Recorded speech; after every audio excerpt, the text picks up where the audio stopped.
फेसबुकलाई monetise गर्न र फेसबुकमा कन्टेन्ट मोनेटाइजेसन टुल्सलाई एक्टिभ गर्नको लागि हामीले केही टर्म्सहरूलाई एक्सेप्ट गर्नुपर्ने हुन्छ। धेरै साथीहरूले भन्नुहुन्छ मेरोमा 10,000 फलोअर्स नै पुगेको छैन, अब कन्टेन्ट मोनेटाइजेसन टुल्सलाई कसरी एक्टिभ गर्न सकिन्छ? सो त्यस्तो होइन, तपाईले 1000, 2000 र 5000 फलोअर्समा नै कन्टेन्ट मोनेटाइजेसन टुल्सलाई एक्टिभ गर्न सक्नुहुन्छ। सो कसैकोमा क्राइटेरिया सो गरिराखेको छ भने उनीहरूले चाहिँ नि 10,000 फलोअर्स पुराउनु नै पर्ने हुन्छ हैन। तर जसको वेट लिस्टमा बसेको छ उनीहरूले चाहिँ नि कन्टेन्ट मोनेटाइजेसन टुल्सको लागि कुनै पनि क्राइटेरिया पुरा गर्नु पर्दैन। सो तपाईले कन्सिस्टेन्सी भिडियो अपलोड गर्नुपर्ने हुन्छ हैन। मैले पनि आफ्नो फेसबुकलाई चाहिँ नि जस्ट 3 हप्तामै मोनेटाइज गरेको हुँ। सुरुमा मेरो 200 फलोअर्स थियो। मैले लगातार दिनमा टाइम मिले 3 र नभए 2 वटा भिडियो गरेर मैले लगातार 3 हप्तासम्म फेसबुकमा भिडियो अपलोड गरिराखे। जब मेरो भिडियोमा भ्युज बढ्दै गयो, हरेक भिडियोमा मेरो 1000 भन्दा माथि भ्युज जान थाल्यो हैन। त्यसपछि लगभग 2 हप्तासम्म मेरो कुनै पनि भिडियोमा भ्युज आएन। 2 हप्तापछि तेस्रो हप्तामा चाहिँ नि मेरो हरेक भिडियोमा भ्युज बढ्दै गयो हैन। रिच इन्गेजमेन्ट जति बढ्यो त्यति नै अब फेसबुकमा हाम्रो आइडी एक्टिभ हुन्छ। त्यसपछि मेरोमा चाहिँ कन्टेन्ट मोनेटाइजेसन टुल्समा एक्टिभको अप्सन आएको थियो हैन। सो तपाईले पनि यस्तै गर्नु होला। सकिन्छ भने दिनमा 3 वटा नभए 2 वटा रिल्स अपलोड गर्नुहोस् र डेली स्टोरी अपलोड गर्नुहोस्। स्टोरीले तपाईको रिच इन्गेजमेन्ट एकदमै हाई हुन्छ हैन। तपाईको रिच इन्गेजमेन्ट बढ्छ, अर्निङ पनि बढाउँछ स्टोरीले। फेसबुकमा तपाईले स्टोरी, टेक्स्ट, रिल जति पनि फर्मेट छन् सबैमा वर्क गर्नुपर्ने हुन्छ। अनि त्यसपछि तपाईको आइडी एक्टिभ हुन्छ। तपाईको हरेक भिडियोलाई फेसबुकले त्यस्तो क्रिएटरसम्म सेन्ड गर्छ जुन एनी टाइम एक्टिभ हुन्छन्। तपाईले फेसबुकमा डेली भिडियो अपलोड गरिराख्नु भयो भने फेसबुकको एल्गोरिदम सिस्टमलाई पनि यो सिग्नल जान्छ कि यो मान्छे चाहिँ नि एकदमै फेसबुकमा एक्टिभ भइराखेको छ, यसले डेली भिडियो अपलोड गरिराखेको छ र अर्काको भिडियोमा लाइक कमेन्ट सेयर गर्नुहुन्छ भने पनि उसले हेर्छ।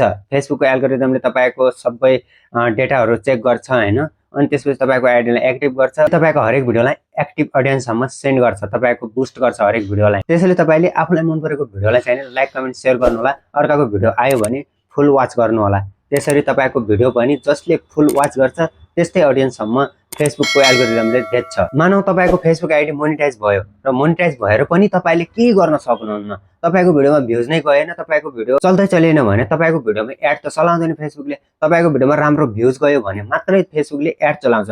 जब मेरो भिडियोमा 3-4 हजार भ्युज जान्छ अनि त्यसपछि मात्रै फेसबुकले एड चलाउन सुरु गर्छ।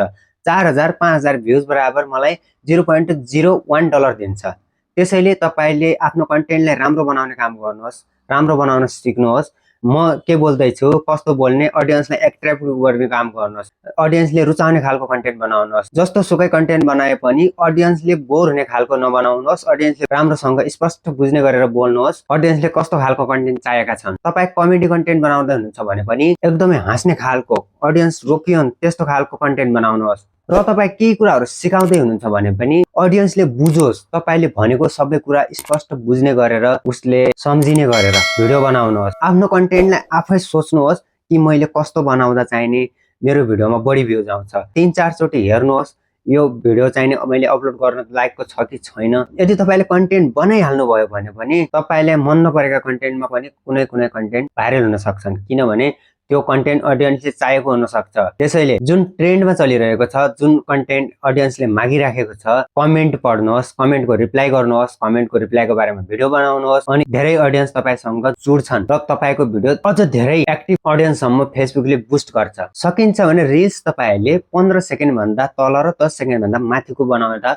एकदमै बेनिफिट छ। किनभने मैले मेरा जति पनि छोटा रिल्स छन् 10 सेकेन्ड भन्दा माथि र 15 सेकेन्ड भन्दा तलका जुन रिल्स छन् ती रिल्समा 30,000 40,000 50,000 भ्युज आएका छन्। जुन मैले 3-4 मिनेटका भिडियोज बनाएको छु तिनीहरुमा मेरो 150 200 300 र 500 त्यस्तै भ्युज आएको छ भने जुन 10 सेकेन्डका रिल्स छन् ती सबैमा मेरो एकदमै हाई भ्युज आएको छ। 10,000 15,000 20,000 50,000 त्यस्तो भ्युज आएको छ। किनकि जुन छोटो रिल्स हुन्छ त्यो रिल्स पुरै वाच हुन्छ, पुरै कम्प्लिटली वाच भयो भने त्यसमा फेसबुकले अझ बढी ऑडियन्ससम्म त्यसलाई बुस्ट गर्छ, भेट्छ। रिल्स छोटो बनाउनुहोस्, एकदमै राम्रो बुझिने तरिकाको बनाउनुहोस्। त्यसैले तपाईले पनि अर्काको कन्टेन्ट आयो भने उसलाई पुरै वाच गर्नुहोस्। पुरै वाच गरिएको भिडियो भाइरल हुने चान्स धेरै हुन्छ र तपाईका पनि कन्टेन्टलाई फेसबुकले त्यस्तो क्रिएटरसम्म सेन्ड गर्छ जुन एनी टाइम एक्टिभ हुन्छन् र जसले पुरै वाच गर्छ नि त्यस्तो कन्टेन्ट क्रिएटरहरुसम्म तपाईका भिडियोलाई पनि भेट्छ।